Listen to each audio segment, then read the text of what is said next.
नमस्कार साथियों, मैं राजिका अग्रवाल स्वागत करती हूँ आप सभी का आज की इस क्लास के अंदर। यहाँ हम करने वाले हैं पशु परिचर के लिए जो आपके जनरल साइंस के टॉप क्वेश्चंस हैं उनको। तो आप सभी का क्लास में स्वागत है। स्टार्ट करते हैं हम क्वेश्चन नंबर 1 के साथ।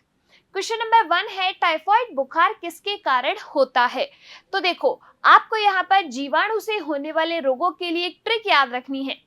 ट्रिक है, रिया तो डिप्टी ट्रेन में न्यू टिकट पाकर कालसी का गाना गाए है। रिया से बनेगा बैक्टीरिया, यानी कि बैक्टीरियल डिजीज के लिए आपकी ट्रिक है।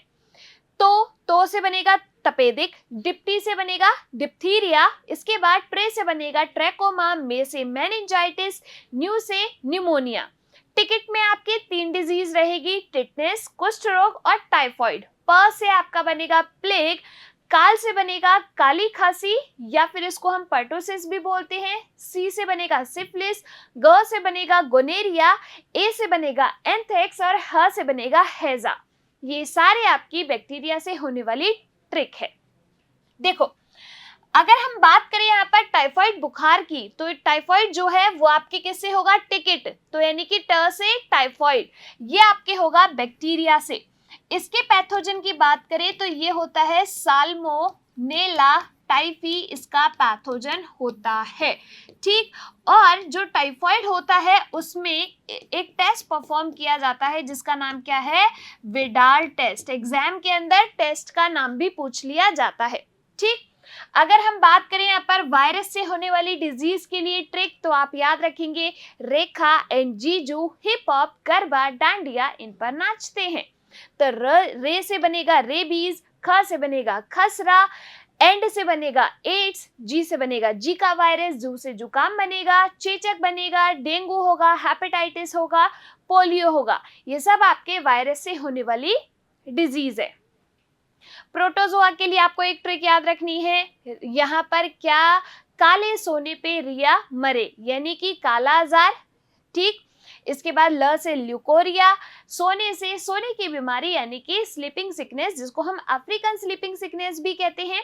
इसके बाद पायरिया हो गया, साथ के साथ आपके मलेरिया हो गया। तो ये सारी आपकी किससे होने वाली डिजीज है, प्रोटोजोआ से। क्लियर, चलिए आगे बढ़ते हैं। अगला क्वेश्चन देखिए, पैप्टिक अल्सर के लिए कौन सा जीवाणु जिम्मेदार है। Helicobacter pylori, campylobacter, bacillus cereus या फिर एस्चेरेशिया कॉलिक। तो देखो, यहाँ पर पैप्टिक अल्सर क्या होता है, हमारे पेट के अंदर, हमारे आमाशय के अंदर जठर रस होता है स्रावी, जो कि पाचन में सहायक होता है। अब इस जठर रस के अंदर क्या है, हाइड्रोक्लोरिक एसिड है। ये हाइड्रोक्लोरिक एसिड अब ये तो अम्लीय है, हमारे पेट को जला सकता है। तो यहाँ पर हमारे आमाशय के अंदर क्या पाई जाती है, श्लेष्मा पाई जाती है, जो कि क्या करती है, इस जठर रस से हमारे जो आमाशय है उसकी रक्षा करती है, क्योंकि उसके अंदर हाइड्रोक्लोरिक एसिड है, अम्ल है, तो ये श्लेष्मा उसको बचा के रखेगी। लेकिन जब यहाँ पर हेलिकोबैक्टर पाइलोरी जीवाणु हमारे अंदर प्रवेश कर जाता है, तो ये क्या करता है, इस श्लेष्मा को डैमेज करता है, म्यूकस को डैमेज करेगा, जिसकी वजह से आमाशय में श्लेष्मा डैमेज हो गई, तो उसकी वजह से पैप्टिक अल्सर हो जाते हैं। ठीक, तो आंसर क्या आएगा अपना, हेलिकोबैक्टर पाइलोरी। ठीक, चलिए अगला क्वेश्चन देखिए, बंदर के काटने से होने वाले रोग की पहचान करें। मलेरिया, टाइफाइड, इन्फ्लुएंजा या रेबीज। देखो, हम कहते हैं ना कि अगर आपको कुत्ते ने काटा है, बंदर ने काटा है, तो आप यहाँ पर रेबीज का टीका लगवा लीजिए। आपको पता है सबसे डेंजरस वायरस है रेबीज। क्यों? क्योंकि यहाँ पर जब किसी को रेबीज हो जाता है तो उसकी एट लास्ट डेथ हो जाती है, उसकी मृत्यु हो जाती है। तो बंदर के काटने की वजह से आपके यहाँ पर क्या हो जाता है, रेबीज हो जाता है। इस रेबीज का दूसरा नाम क्या होता है, हाइड्रोफोबिया भी हम इसको बोलते हैं। हाइड्रोफोबिया का मतलब है कि इंसान पानी से डरने लगता है। फोबिया यानी कि डर, हाइड्रो यानी कि पानी, इसको ना पानी से भी डर लगने लगता है, ऐसे लक्षण उनके अंदर दिखाई देने लगते हैं। रेबीज जो है वो आपके वायरस की वजह से होने वाली डिजीज है। ठीक, रेखा है ना, तो रे से बन गया रेबीज। यहाँ पर ये जो रेबीज है वो किस वायरस की वजह से होगा, रेहब्डो वायरस की वजह से होता है। मलेरिया किसकी वजह से होता है? तो काले सोने पे रिया मरे, यानी कि ये आपके हो जाती है किससे? प्रोटोजोआ जनित रोग है। इसका जो रोगजनक होता है वो आपके होता है प्लाज्मोडियम। अगर बात करें टाइफाइड की तो साल्मोनेला टाइफी जीवाणु इसका पैथोजन है।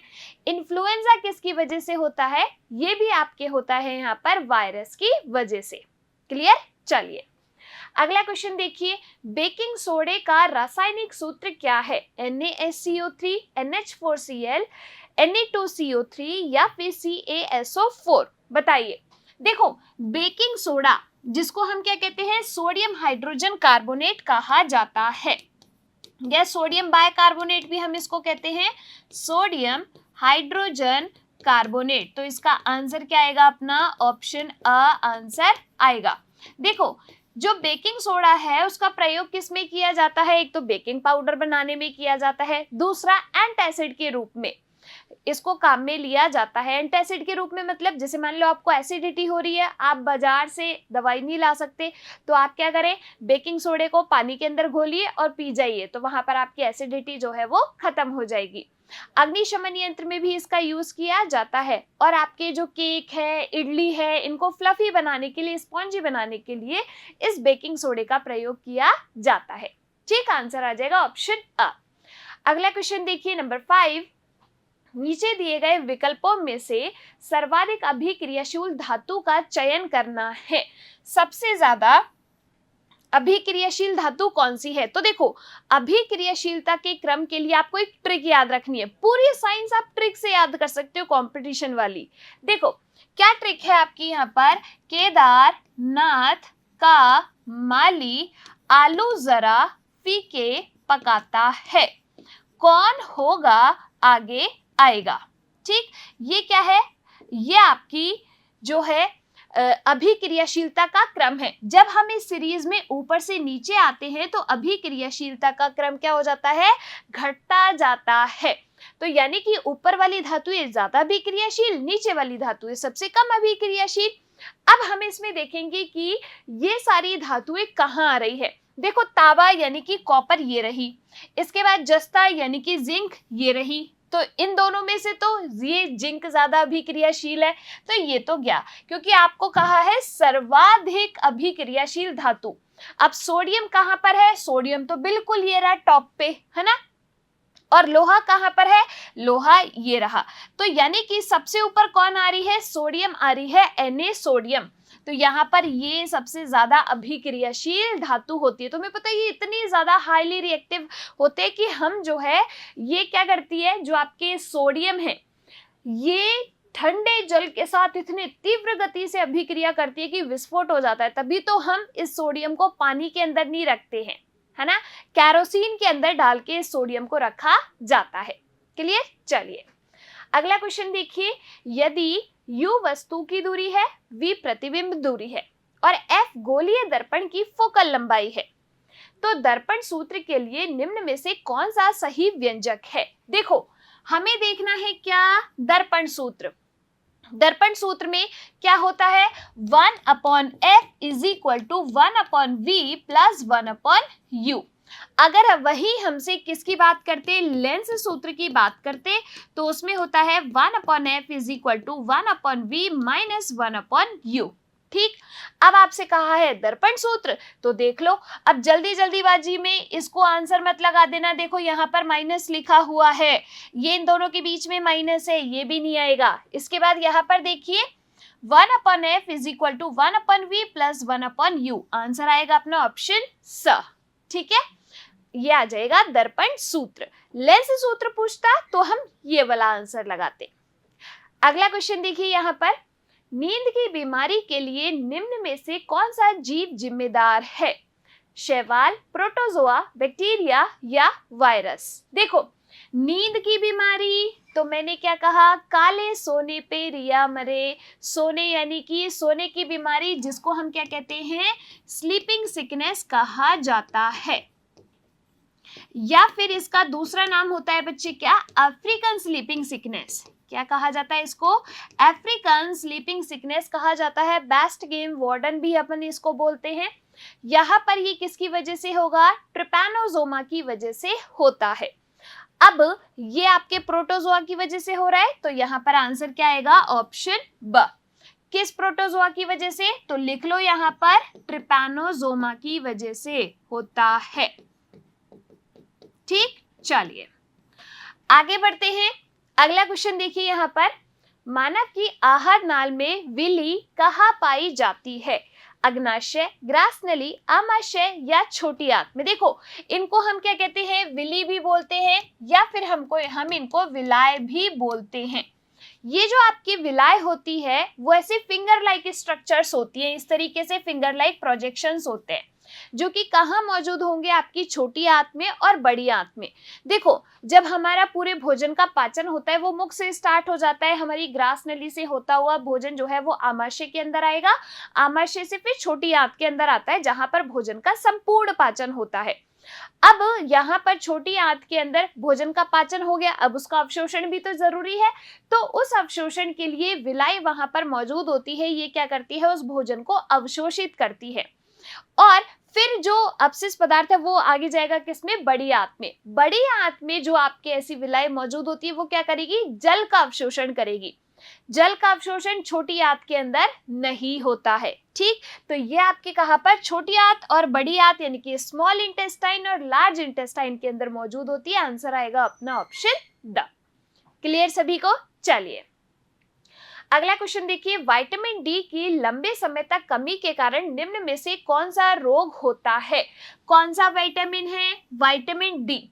बालास्थी विकार जिसको हम रिकेट्स कहते हैं, लघु मसूरिका यानी कि चिकन पॉक्स, शीताद यानी कि स्कर्वी और सूखा रोग जिसको हम मेरास्मस कहते हैं। कौन सा रोग होता है विटामिन डी की कमी की वजह से? देखो, अगर हम बात करें फैट सॉल्युबल विटामिन यानी कि वसा में विलय और जल में विलय विटामिन की, क्या ट्रिक याद करेंगे? फिर से एक और ट्रिक आ गई, क्या? फैट सॉल्युबल विटामिन के लिए यानी कि वसा में विलय विटामिन आपके, तो आपको क्या करना है? कीड़े को मारना है। तो कीड़ा फट गया, क्या? कीड़ा फट गया, आप ऐसे ही लिखते हो। तो देखो, यहाँ पर जो फैट सॉल्युबल विटामिन है यानी कि वसा में विलय विटामिन है वो कौन से है? KEDA। तो बचे कौन से? बी कॉम्प्लेक्स और सी, वो आपके जल में विलय विटामिन हो गए। ठीक, अब देखो, इनके रासायनिक नाम याद करने के लिए एक और ट्रिक मेरी यहाँ पर आपको याद रखनी है। क्या है? आपने सबसे पहले लिख लिया क्या? कीड़ा।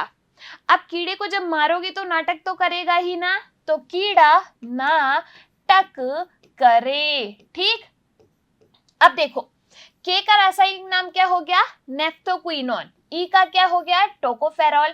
डी का क्या हो गया? कैल्सीफेरॉल। और ए का क्या हो गया? रेटिनॉल। हो गए ना याद सारे? अब विटामिन डी का नाम क्या हो गया? कैल्सीफेरॉल। देखो, दो विटामिन ऐसे हैं जो हमारी बॉडी के अंदर संश्लेषित होते हैं, विटामिन ए और विटामिन डी।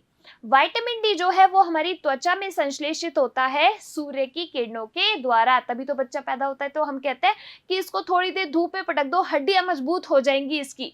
क्यों? क्योंकि सूर्य की जो किरणें हैं उससे क्या मिल रही है? यहाँ पर सूर्य की रोशनी से विटामिन डी मिलता है जो कि हड्डियों को मजबूत बनाता है। अब विटामिन डी की कमी हो गई तो उसकी वजह से क्या हो जाता है? बच्चों के अंदर होता है रिकेट्स रोग। अगर हम वयस्कों की बात करें तो वयस्कों के अंदर होता है ऑस्टियोमलेशिया। हो सकता है आपसे वयस्कों में पूछ ले, तो ऑस्टियोमलेशिया रोग होता है। ठीक है, चिकन पॉक्स किसकी वजह से होगा? वायरस की वजह से होने वाली डिजीज है।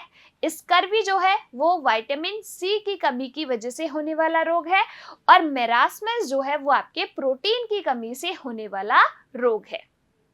क्लियर सभी को? चलिए आगे बढ़ते हैं। अगला क्वेश्चन देखिए, क्रोमियम का परमाणु क्रमांक कितना होता है? 24, 21, 18 या 19? तो देखो, क्रोमियम जो है उसका परमाणु क्रमांक Cr से हम इसको व्यक्त करते हैं। क्रोमियम का परमाणु क्रमांक होता है अपना 24। आंसर आ जाएगा ऑप्शन अ। क्लियर? चलिए अगला क्वेश्चन देखिए, निम्न में से किस कोशिका अंग को कोशिका की आत्मघाती थैली के रूप में जाना जाता है? लाइसोसोम, राइबोसोम, वैक्यूल या फिर सूत्रकणिका माइटोकॉन्ड्रिया को? देखो, अगर हम बात करें कोशिका की, तो एक कोशिका के अंदर ना उसके कुछ विशिष्ट अंग मौजूद होते हैं जिनको हम कोशिका अंग कहते हैं, जो उस सेल के लिए कुछ पर्टिकुलर काम करेंगे। जैसे हमारी बॉडी के अंग है वो हमारे लिए पर्टिकुलर काम कर रहे हैं, ऐसे ही कोशिका के जो अंग है उस कोशिका के लिए पर्टिकुलर काम करेंगे। अब देखो, आत्मघाती थैली या फिर इसका दूसरा नाम इंग्लिश में हम इसको क्या कहेंगे, सुसाइडल बैग कहते हैं, ठीक। और इसका और नाम भी क्या होता है, सफाई कर्मचारी, यानी कि हम इसको क्लीनर भी बोलते हैं। साथ के साथ हम इसको एटम बॉम्ब भी बोलते हैं। ये सारे नाम होते हैं किसके, यहाँ पर इस आत्मघाती थैली के, जो कि है आपके क्या, लाइसोसोम। ये लाइसोसोम के पास क्या होते हैं, एंजाइम्स होते हैं। जैसे मान लीजिए कोई भी सेल जो है वो खराब हो रही है, बूढ़ी हो गई, तो ये लाइसोसोम क्या है, वहां पे जाके बर्स्ट आउट हो जाते हैं। तो इनके बर्स्ट होने की वजह से एंजाइम उसमें से निकलते हैं, एंजाइम सिक्रीट होते हैं और उस कोशिका का भक्षण कर लेते हैं, उसको पचा जाते हैं। तो इसीलिए हमने इसको क्या कहा यहाँ पर, सुसाइडल बैग का, क्योंकि ये खुद ही की कोशिका को मार रही है, ये वहां पे उसकी सफाई कर रही है, इसीलिए क्लीनर, सफाई कर्मचारी। और एटम बॉम्ब, ये फट जाती है इसीलिए हम इसको कहते हैं एटम बॉम्ब। क्लियर। आगे देखिए, अगर हम बात करें यहाँ पर राइबोसोम की, तो प्रोकैरियोट्स के अंदर यहाँ पर राइबोसोम मौजूद होता है 70S और यूकैरियोट्स के अंदर होता है 80S। ये ऐसा कोशिका अंग है जो प्रोकैरियोट्स के अंदर भी मौजूद होगा और यूकैरियोट्स के अंदर भी मौजूद होगा। ये क्वेश्चन एक बार पूछा गया है एग्जाम के अंदर कि ऐसा कौन सा कोशिका अंग है जो कि प्रोकैरियोट्स में भी है और यूकैरियोट्स में भी है, तो आपके राइबोसोम होता है, ठीक। माइटोकॉन्ड्रिया को हम क्या कहते हैं, कोशिका का शक्ति गृह कहा जाता है, पावर हाउस ऑफ सेल। क्यों, क्योंकि देखो, अगर हम बात करें, हम सांस लेते हैं, सांस छोड़ते हैं, तो सिर्फ यही श्वसन है क्या, नहीं।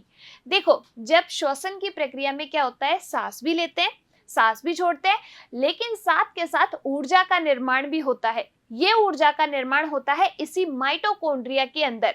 एटीपी के बंडलों के रूप में ये ऊर्जा संचित रहती है। एटीपी का फुल फॉर्म क्या है, एडिनोसिन ट्राइफॉस्फेट, ठीक। तो इसके रूप में ये ऊर्जा जो है वो संचित रहती है, इसीलिए हम इसको कहते हैं पावर हाउस ऑफ सेल, कोशिका का शक्ति गृह। क्लियर। चलिए अगला क्वेश्चन देखिए, नंबर 12, इनमें से किस खनिज के द्वारा थायरॉक्सिन हार्मोन का संश्लेषण किया जाता है। थायरॉक्सिन हार्मोन ये किस ग्रंथि के द्वारा रिलीज होता है, पहले तो ये आंसर बताएंगे मुझे, फिर बताएंगे इसका आंसर कि आयरन, कोबाल्ट, कैल्शियम या आयोडीन। देखो, हमारे गले के अंदर एक अंतःस्रावी ग्रंथि मौजूद होती है जिसका नाम क्या है, थायराइड ग्रंथि, ठीक। कहां पर मौजूद है, गले में। कैसी होती है, एच शेप की होती है, बटरफ्लाई जैसी एक स्ट्रक्चर होती है हमारे गले के अंदर। ये जो थायराइड ग्रंथि है वो थायरॉक्सिन हार्मोन का संश्लेषण करती है, यानी कि स्त्रवण करती है। अब इसके संश्लेषण के लिए क्या जरूरी है, हमें आयोडीन की आवश्यकता होती है, तभी तो हम कहते हैं उच्च आयोडीन युक्त नमक खाना चाहिए। लेकिन अगर वही इस आयोडीन की कमी हो जाती है, आयोडीन की अगर मान लीजिए कमी हो गई, तो ये जो थायराइड ग्रंथि है इसका विस्तार हो जाता है, जिसकी वजह से एक रोग हो जाता है जिसको हम क्या कहते हैं, घेंगा रोग कहते हैं, या इसको गॉइटर डिजीज भी बोला जाता है, या फिर हम इसको गलगंड रोग भी कहते हैं, ठीक। आई बात समझ में, आंसर आ जाएगा ऑप्शन ड। अगला क्वेश्चन देखिए, निम्न में से कौन सा रोग इंसुलिन की कमी या इंसुलिन प्रतिरोध के कारण होता है। मधुमेह, संक्रामक जुकाम, खांसी या बेरी रोग। देखो, अगर हम यहाँ पर बात करें किसकी, इंसुलिन की कमी की वजह से होने वाले रोग की, तो इंसुलिन सबसे पहले तो स्रावित किसके द्वारा होता है। देखो, जब हम बात करते हैं हमारी एक मिश्रित ग्रंथि, मिश्रित ग्रंथि का मतलब क्या होता है बच्चे, कि जो अंतःस्रावी भी है और जो बहिस्रावी भी है। तो मिश्रित ग्रंथि जो है वो आपकी कौन सी है, पेनक्रियास, जिसको हम कहते हैं अग्नाशयी ग्रंथि। ये देखो, अग्नाशयी रस का स्त्रवण करती है, इसीलिए बहिस्रावी हो गई एक्सोक्राइन। ये यहाँ पर इंसुलिन और ग्लूकागोन हार्मोन का स्त्रवण भी करती है, इसीलिए ये क्या हो गई, अंतःस्रावी ग्रंथि, एंडोक्राइन ग्लैंड भी, ठीक। अब यहाँ पर ये इंसुलिन क्या करता है, रक्त में शर्करा की मात्रा को नियंत्रित करता है। अब मान लो ये क्या है, यहाँ पर ये शर्करा है, ग्लूकोज है, और ये इंसुलिन है। ये क्या कर रहा है, इसको बैलेंस करके चल रहा है। अब ये बेचारा इंसुलिन की तो हो जाएगी कमी, तो ये तो आउट ऑफ कंट्रोल हो जाएगा, तो शर्करा की मात्रा होती जाएगी ज्यादा, क्योंकि इसको कंट्रोल करने वाला तो कोई नहीं है। तो इसकी वजह से शर्करा की मात्रा होने की वजह से अब शुगर बढ़ गई है बॉडी के अंदर, तो उससे हो जाता है डायबिटीज, जिसको हम क्या कहते हैं, मधुमेह रोग कहते हैं। किसकी कमी की वजह से, इंसुलिन की कमी की वजह से। क्लियर। चलिए, संक्रामक जुकाम किसकी वजह से होगा, वायरस की वजह से होगा। खांसी भी आपके इन्हीं के अंदर आती है, कफ भी। और बेरी रोग जो है वो आपके विटामिन B1 की कमी की वजह से होता है, जिसका नाम क्या है, थायमीन। ठीक। चलिए, अगला क्वेश्चन देखिए, श्वेत प्रकाश का अपने घटक रंगों में विभाजित होने की घटना को क्या कहा जाता है, अपवर्तन, परावर्तन, प्रकीर्णन या वर्ण विक्षेपण। देखो, अगर हम बात करें, मान लीजिए अपने पास एक ये क्या है, प्रिज्म है। जब इससे श्वेत प्रकाश जो है गुजरता है, ये क्या है, श्वेत प्रकाश पुंज है, तो ये यहाँ पर कितने कलर्स में विभक्त हो जाएगा, 3, 4, 5, 6 और ये 7 कलर में विभक्त हो जाता है। ठीक। तो यहाँ पर हम इसको क्या कहते हैं, प्रकाश का वर्ण विक्षेपण कहते हैं। कितने रंगों में विभक्त हो रहा है, ये 7 रंगों में विभक्त हो रहा है। कौन से 7 रंग है यहाँ पर, विबग्योर, इससे आपको याद रखना है। अब देखो, यहाँ पर विबग्योर में कैसे लिखूंगी, VIBGYOR।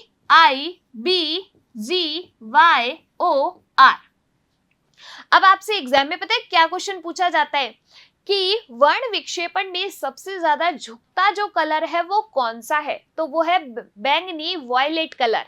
Violet, indigo, blue, green, yellow, orange and red. तो सबसे कम झुकने वाला कलर कौन सा है, यहाँ पर रेड कलर है जो सबसे कम झुकेगा। इसीलिए तो जो आपके खतरे के निशान है वो रेड कलर के बनाए जाते हैं, लाल रंग के, जिससे वो आपको अंधेरे के अंदर भी नजर आ जाए, है ना। तो यहाँ पर इसको हम क्या कहते हैं, प्रकाश का वर्ण विक्षेपण कहते हैं। ठीक। अब देखो, अपवर्तन की अगर हम यहाँ पर बात करें तो अपवर्तन में क्या होता है, एक प्रकाश की किरण एक माध्यम से दूसरे माध्यम में क्या करती है, प्रवेश करती है। ठीक। तो ये जो अपनी किरण होती है वो क्या करेगी, अपने पथ से विचलित हो जाती है, या तो अभिलंब की साइड झुक जाएगी या अभिलंब से दूर हो जाती है। इसको हम क्या कहते हैं, प्रकाश का अपवर्तन कहते हैं। क्लियर। सघन से अगर विरल में जाएगी तो क्या होगा, अभिलंब से दूर हटेगी। अगर विरल से सघन में जाएगी तो अभिलंब से झुक जाएगी, यानी कि अभिलंब के पास में झुक जाएगी। यानी कि अपवर्तन में angle I is not equal to angle R। ठीक। परावर्तन के अंदर क्या होता है, प्रकाश की कोई किरण परावर्तक पृष्ठ पर क्या हो गई, यहाँ पर आपतित हो गई, तो वह पुनः उसी माध्यम में वापस लौट जाती है। ये क्या है, अभिलंब। तो angle I is equal to क्या होता है, यहाँ पर एंगल R होता है परावर्तन के अंदर। अपवर्तन में हम लेंस को पढ़ते हैं, परावर्तन के अंदर हम किसको पढ़ते हैं, दर्पण को पढ़ते हैं। ठीक। एंगल I यानी कि आपतन कोण का मान परावर्तन कोण के मान के बराबर होता है। क्लियर। प्रकाश का प्रकीर्णन क्या होता है, प्रकीर्णन की वजह से ही तो आकाश का रंग हमें नीला दिखाई दे रहा है। कोई वस्तु जिस कलर की हमें दिखाई दे रही है वो प्रकीर्णन की वजह से ही दिखाई दे रही है। क्लियर। चलो, अगला क्वेश्चन देखिए, मेंडलीव की आवर्त सारणी के अनुसार कार्बन का परमाणु क्रमांक कितना होता है। कार्बन क्या है, आपके एक अधातु है। कार्बन है अपने पास अधातु, जिसका सिंबल होता है C। और देखो, hydrogen, helium, lithium, beryllium, boron, carbon, यानी कि इसका परमाणु क्रमांक है 6। इसका इलेक्ट्रॉनिक विन्यास क्या होता है, 1s2 2s2 2p2। 6 इलेक्ट्रॉन हो गए, देखो 2 4 6। इसके बाह्यतम कोश में इलेक्ट्रॉनों की संख्या होती है 4, यानी कि इसको अपना अष्टक पूर्ण करने के लिए जरूरत है कितनी, 4 इलेक्ट्रॉन्स की। इसीलिए जो कार्बन है उसमें 4 सहसंयोजी आबंध बनाने की प्रवृत्ति पाई जाती है। ठीक। कोवलेंट बॉन्ड यहां पर ये बनाता है। अगला क्वेश्चन देखिए, चूना पत्थर, खड़िया, संगमरमर किसके विभिन्न रूप हैं, calcium carbonate, sodium carbonate, potassium carbonate या मैग्नीशियम कार्बोनेट। देखो, चूना पत्थर हो गया, खड़िया हो गया या फिर संगमरमर हो गया, तो यहाँ पर ये किसके, कैल्शियम कार्बोनेट के, CaCO3। तो इसके यहाँ पर विभिन्न रूप है, आंसर आएगा अपना ऑप्शन अ। इसको हम क्या भी कहते हैं बच्चे, मार्बल भी कहते हैं। एसिड रेन की वजह से, अम्लीय वर्षा की वजह से मार्बल कैंसर होता है। याद रखना, एसिड रेन का मतलब क्या है कि आपके सल्फर के ऑक्साइड और नाइट्रोजन के ऑक्साइड जो है वो ऊपर गए, जलवाष्प के साथ अभिक्रिया की, सल्फ्यूरिक एसिड और नाइट्रिक एसिड बनाते हैं, वो वर्षा जल के साथ मिक्स होंगे और धरती पर आते हैं, उसकी पीएच को क्या कर देते हैं, वर्षा जल की पीएच को कम कर देते हैं, और वही आपकी वर्षा धरती पर आती है, जिसको हम क्या कहते हैं, अम्लीय वर्षा कहते हैं, जिसकी वजह से ये खराब हो जाता है मार्बल, इसीलिए उसको हम मार्बल कैंसर कहते हैं। ठीक, आंसर आएगा अपना यहाँ पर ऑप्शन अ। अगला क्वेश्चन देखिए, लैक्टिक अम्ल सामान्यतः किसमें पाया जाता है, टमाटर, दही, सिरका या जीरा। तो देखो, तीन चीजें आपको यहाँ पर याद रखनी है। अगर हम बात करें किसकी, दूध की, तो दूध में कौन सी शर्करा होती है, लैक्टोज शर्करा होती है। ठीक, अब यहाँ पर इसीलिए लैक्टोज को कहते हैं हम मिल्क शुगर, ठीक, दुग्ध शर्करा। अब इस दूध में आपने दे दिया थोड़ा सा जामुन, तो उससे बन गया क्या, दही। तो लैक्टोज और लैक्टोज से ही आपको क्या बनाना है, लैक्टिक अम्ल। तो यहाँ पर दही के अंदर होता है क्या, लैक्टिक एसिड। किस जीवाणु की वजह से, देखो हमेशा ऐसा नहीं है कि जीवाणु, कवक हमारे लिए खराबी होते हैं, हम अपने दैनिक जीवन में भी इनका प्रयोग करते हैं। ईस्ट का प्रयोग करते हैं, कवक का, ठीक है, मशरूम जो आप खाते हो वो भी कवक है, फंगस ही है एक, बैक्टीरिया को भी हम यहाँ पर काम में लेते हैं। क्यों, क्योंकि देखो दूध से जो दही बन रहा है वो किस बैक्टीरिया की प्रेजेंस में, लैक्टोबैसिलस जीवाणु की प्रेजेंस में। किसकी, लैक्टोबैसिलस जीवाणु की वजह से ही ये दूध से दही बनता है। ठीक, तो यहाँ पर लैक्टोज से ही हमने तीन चीज याद कर ली, लैक्टोज, लैक्टोबैसिलस और लैक्टिक। ठीक, तो आंसर आ जाएगा अपना ऑप्शन ब। अगला क्वेश्चन देखिए, हीमोग्लोबिन में निम्न में से कौन सी धातु मौजूद है, Fe यानी कि आयरन, कैल्शियम, पोटेशियम यानी कि के, या एल्यूमिनियम। देखो हीमोग्लोबिन आपके क्या होता है, एक श्वसन वर्णक है, रेस्पिरेटरी पिगमेंट है। श्वसन वर्णक का मतलब होता है बच्चे यहाँ पर कि ये श्वसन में भाग ले रहा है। आप जब सांस अंदर ले रहे हो तो ऑक्सीजन अंदर जा रही है, नहीं जा रही, उस ऑक्सीजन को लिफ्ट देके शरीर के सारे भागों तक लेकर जाएगा कौन, हीमोग्लोबिन। और इसी की वजह से हमारे रक्त का कलर होता है लाल, तो ये हमारे रक्त को रंग भी दे रहा है, इसीलिए वर्णक है। इसीलिए मैंने इसका पूरा नाम क्या लिखा है, श्वसन वर्णक लिखा है। अब इसके लिए किस धातु की जरूरत होती है, आयरन की जरूरत होती है।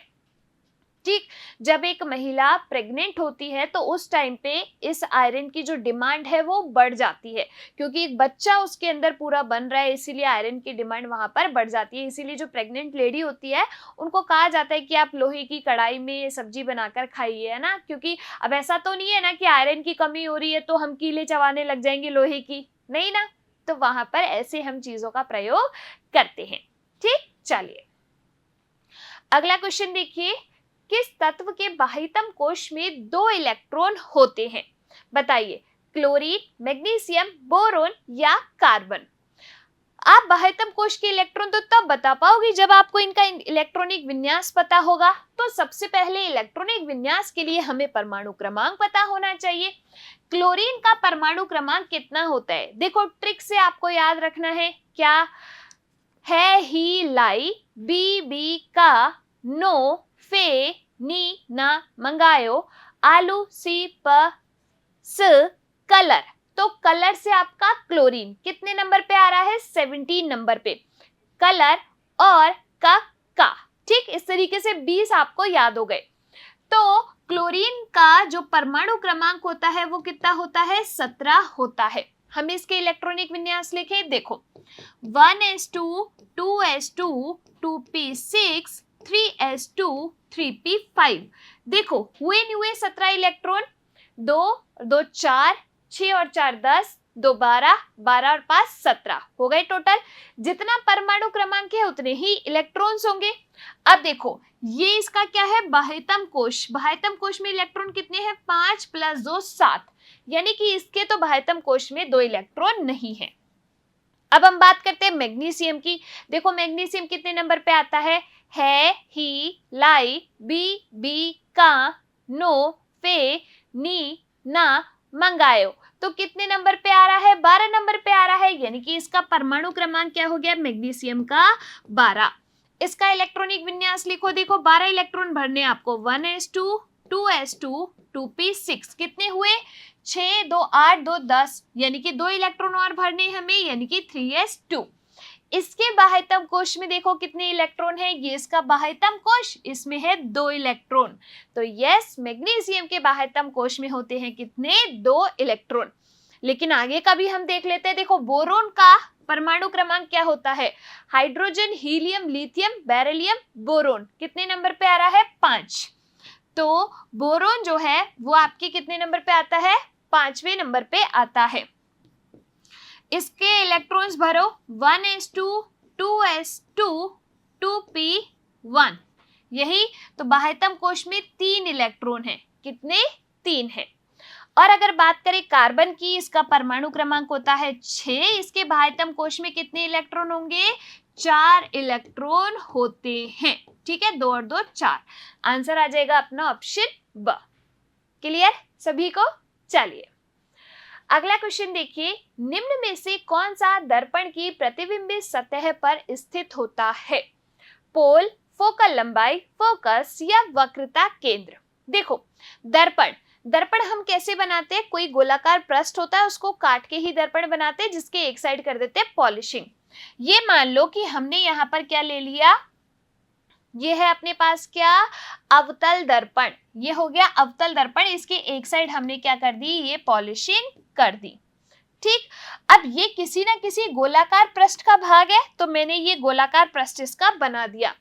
ये जिस गोलाकार पृष्ठ का भाग है ना, उसका जो केंद्र बिंदु होता है उसको हम कहते हैं वक्रता केंद्र सी। तो यानी कि वक्रता केंद्र तो इस गोलाकार पृष्ठ का केंद्र है, तो ये तो नहीं आएगा। ठीक, अब फोकस भी मान लो यहाँ पर ये मौजूद है, क्या प्रतिबिंबित सतह पर मौजूद है, नहीं। फोकल लंबाई क्या होती है, ये जो आपका यहाँ पर हमने दर्पण लिया है, इसका जो मध्य बिंदु है उसको हम कहते हैं पोल P। तो फोकस और पोल के बीच में, ध्रुव के बीच में जो दूरी होती है उसको हम कहते हैं फोकस दूरी F। तो प्रतिबिंबित सतह यही आपका यहाँ पर प्रतिबिंबित सतह हो गई। ठीक है, परावर्तक पृष्ठ, इस पर क्या मौजूद है, ध्रुव P मौजूद है, इसको हम क्या कहते हैं, ध्रुव P कहते हैं। तो आंसर आएगा अपना ऑप्शन अ। ठीक, सभी को आई बात समझ में। चलिए अगला क्वेश्चन देखिए, आधुनिक आवर्त सारणी में समूह 17 में किसको रखा गया है। जब हम बात करते हैं ना पूरी आवर्त सारणी की, तो उसमें टोटल होते हैं कितने समूह, 18 समूह होते हैं और 7 आवर्त होते हैं। ठीक, 18 समूह की अगर हम यहाँ पर बात करें तो 17 समूह में, जिसमें जो आपके परमाणु है, जो भी यानी कि जो भी तत्व है अपने पास, परमाणु नहीं, जो भी मान लो हमारे पास तत्व है, ठीक, उस तत्व के बाह्यतम कोश में 7 इलेक्ट्रॉन होते हैं, तो उसको हम कहते हैं समूह 17 के तत्व। अगर बाह्यतम कोश में अष्टक पूर्ण है तो उसको हम कहते हैं इनर्ट गैसेस, अक्रिय गैस, समूह 18 के तत्व, जिसमें आपकी इनर्ट गैसेस आती हैं। समूह 17 के अंदर आपके हैलोजन्स आते हैं। हैलोजन आपके कौन है, फिर कल बार आई आंटी, यानी कि फ्लोरीन है, क्लोरीन है, ब्रोमीन है, आयोडीन है, ये सब आपके क्या है, हैलोजन है, जिसके बाह्यतम कोश में इलेक्ट्रॉन्स है 7।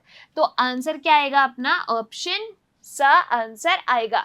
इनर्ट गैसेस किसके अंदर आती है, हमारे 18वें समूह के अंदर, helium, neon, argon, krypton, xenon and radon. ठीक, चलो अगला क्वेश्चन देखिए, मानव शुक्राणु में कितने गुणसूत्र मौजूद है, 24, 22, 21 या 23। देखो मानव शुक्राणु की अगर हम बात करें तो जो आपकी जनन कोशिका होती है, नर के अंदर शुक्राणु और मादा के अंदर अंडाणु होते हैं। ये जो आपके होते हैं वो सिर्फ हैप्लॉइड होते हैं, यानी कि N। अगर हम बात करें अंडाणु की भी तो उसमें भी होते हैं N गुणसूत्र। हमारी जो एक दैहिक कोशिका होती है उसमें गुणसूत्रों की संख्या होती है बच्चे 46, यानी कि जो भी हमारी दैहिक कोशिका, कायिक कोशिका, उनमें 46 गुणसूत्र होते हैं, लेकिन जनन कोशिका के अंदर गुणसूत्र आधे होते हैं। क्यों? क्योंकि देखो ये स्पर्म है और ये एग है, ये दोनों आपस में मिलेंगे, इनका निषेचन होगा तो यहाँ पर क्या बनता है, एक 2n स्ट्रक्चर बनती है, यानी कि 23 गुणसूत्र इसके आए, 23 गुणसूत्र इसके आए, तो अपने आप इस वाली कोशिका में 46 गुणसूत्र हो गए जायगोट के अंदर, युग्मनज के अंदर। तो इसीलिए इनमें गुणसूत्रों की संख्या 23 होती है। ठीक, याद रखना इस चीज को। आंसर क्या आएगा, शुक्राणु में होते हैं 23 गुणसूत्र। अब कौन से 23 होंगे, या तो 22 प्लस एक्स होगा या फिर 22 प्लस वाई होगा। ये जो 22 गुणसूत्र है वो है अलिंग गुणसूत्र, जिनको हम ऑटोसोम कहते हैं, और ये जो एक्स और वाई गुणसूत्र है वो है आपके लिंग गुणसूत्र, जिनको हम सेक्स क्रोमोसोम कहते हैं। ठीक, अगर हम बात करें एक मेल और फीमेल की, तो नर के अंदर जो कॉम्बिनेशन होता है ना गुणसूत्र का, वो क्या होता है बच्चे, 44 प्लस एक्स वाई होता है, यानी कि नर जो है वो विषम युग्मजी होता है, और जो एक मादा होती है फीमेल, उसके अंदर गुणसूत्र होते हैं 44 प्लस एक्स एक्स। सभी सिचुएशन में एक जैसी रहती है फीमेल, यानी कि उसमें ये जो लिंग गुणसूत्र है वो एक जैसे होते हैं, ये समयुग्मजी होती है। होमोजाइगस और ये हेटेरोजाइगस होता है कौन, नर। ठीक, चलो अगला क्वेश्चन देखिए, रक्त किस प्रकार का ऊतक है। देखो हमारे शरीर के अंदर क्या होती है, छोटी छोटी कोशिकाएं होती है, कोशिकाएं मिलके आपके ऊतक बनाती है, ऊतक मिलके आपके अंग बनाते हैं, अंग मिलके आपके अंग तंत्र बनाते हैं। तो इस तरीके से हमारे पूरे शरीर का निर्माण होता है। अब विभिन्न प्रकार के ऊतक होते हैं, जैसे कि आपके एपिथेलियम टिश्यू हो गया, है ना, एपिथेलियम ऊतक हो गया, दूसरा आपका कनेक्टिव टिश्यू यानी कि संयोजी ऊतक हो गया, तीसरा आपका पेशीय ऊतक हो गया, चौथा आपके यहाँ पर जो है तंत्रिका ऊतक नर्वस टिश्यू हो गया। तो रक्त जो है वो क्या है, एक प्रकार का संयोजी ऊतक है। कैसा संयोजी ऊतक, तरल संयोजी ऊतक है। कैसा, लिक्विड कनेक्टिव टिश्यू है। इसकी जो पीएच होती है वो कितनी होती है बच्चे, 7.4 होती है, यानी कि हल्की क्षारीय प्रकृति का होता है अपना रक्त। ठीक, चलो इसमें प्लेटलेट्स भी मौजूद है, इसमें आरबीसी भी होती है, डब्ल्यूबीसी भी होती है, और प्लेटलेट्स भी होती है। चलो, और प्लाज्मा होता है। ठीक, चलो अगला क्वेश्चन देखिए, कौन एक संतृप्त हाइड्रोकार्बन है, प्रोपेन, इथेन, एथीन या फिर एसिटाइलिन। कौन आपके संतृप्त है। देखो जब हम बात करते हैं ना हाइड्रोकार्बन्स की, हाइड्रोकार्बन HC लिख दिया मैंने ना, एक होते हैं आपके संतृप्त और दूसरे आपके होते हैं असंतृप्त हाइड्रोकार्बन, अनसैचुरेटेड। ठीक, संतृप्त हाइड्रोकार्बन के अंदर कार्बन कार्बन के बीच में सिंगल बॉन्ड, एकल आबंध होता है। इसमें आते हैं सिर्फ और सिर्फ कौन, एल्केन, जिनके लिए हम फॉर्मूला क्या लगाते हैं, CnH2n+2। असंतृप्त के अंदर दो चीजें आती हैं, एक तो होता है एल्कीन और दूसरा आपके होता है एल्काइन। इनके लिए जो फॉर्मूला होता है वो देखो क्या होता है, इसके लिए होगा CnH2n और इसके लिए CnH2n-2। यहाँ पे कार्बन कार्बन के बीच में होगा डबल बॉन्ड द्विआबंध, कार्बन कार्बन के बीच में होगा ट्रिपल बॉन्ड त्रिआबंध। संतृप्त यानी कि एल्केन। देखो जब कार्बन का नाम है जैसे कि meth, eth, prop, but, pent, hex, hept, oct, non, dec, ये 10 तक है। अगर किसी श्रृंखला के अंदर कार्बन की संख्या 1 से लेकर 10 है तो देखो एल्केन में इन नाम के पीछे जो प्रत्यय लगेगा, हिंदी में आप उपसर्ग और प्रत्यय तो पढ़ते हो ना, तो अगर प्रत्यय एन लग रहा है तो वो एल्केन है, अगर प्रत्यय ईन लग रहा है तो वो एल्कीन है, अगर प्रत्यय आयन लग रहा है तो वो एल्काइन है। ठीक, यानी कि ईन और आयन लगा है तो वो असंतृप्त के अंदर आते हैं। हमें देखना है किसमें प्रत्यय जो है एन लगा है, तभी तो वो एल्केन संतृप्त हाइड्रोकार्बन के अंदर आएगा। तो देखो प्रोप एन, तो यानी कि यही आपके संतृप्त हाइड्रोकार्बन है। देखो ईन, एथीन, एथीन, ईन लगा हुआ है और इसमें भी ईन लगा है, यानी कि ये तीनों तो असंतृप्त हो गए। प्रोपेन का फॉर्मूला कैसे बनाएंगे, देखो CnH2n+2 तो देखो पहले कार्बन की संख्या कितनी है, n का मतलब है नंबर ऑफ कार्बन। प्रोप कितने नंबर पे आता है, मेथ एथ प्रोप 3 नंबर पे आ रहा है, तो कार्बन की संख्या है 3। अब हाइड्रोजन जस्ट 3 का डबल करो पहले, तभी तो 2n आएगा ना, 3 का डबल हो गया 6 में प्लस 2 कर दो 8, तो C3H8 इस प्रोपेन का फॉर्मूला होगा। इस तरीके से आपसे फॉर्मूले वाले क्वेश्चन भी पूछे जा सकते हैं।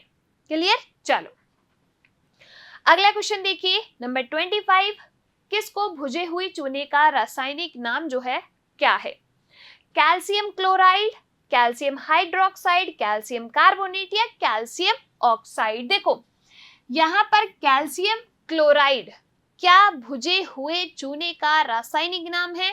नहीं, ये भुजे हुए चूने का अगर हम फॉर्मूले की बात करें तो देखो भुजा हुआ चूना जो है वो है आपके क्या, कैल्शियम हाइड्रोक्साइड। तो आंसर आएगा ऑप्शन ब, कैल्शियम हाइड्रोक्साइड। कैल्शियम कार्बोनेट को तो हम मार्बल कहते हैं, CaCO3।